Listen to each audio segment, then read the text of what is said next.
गांव के किनारे एक छोटी सी बिल्ली सोना रहती थी, लेकिन उसकी सबसे अच्छी दोस्त थी गुड़िया। सोना इधर आओ, और सोना खुशी खुशी उसकी गोद में बैठ जाती। पर धीरे धीरे गुड़िया कमजोर होने लगी। अब वह बाहर कम आती थी, ज्यादा समय अपने घर में ही रहती थी। एक दिन सोना जब गुड़िया के घर गई तो दरवाजा बंद था। उसने कई बार पंजे मारे पर कोई जवाब नहीं आया। गांव के लोग धीरे धीरे वहां जमा हो गए।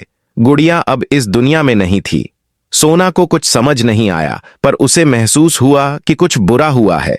उस रात सोना गुड़िया के दरवाजे पर ही बैठी रही, उसकी याद में।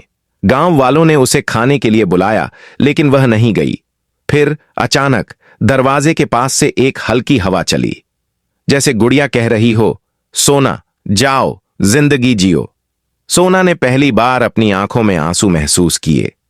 पर अगले दिन वह फिर से खेलने लगी, लोगों से मिलने लगी, क्योंकि अब वह जानती थी, प्यार खत इस बिल्ली के लिए एक सब्सक्राइब तो बनता है।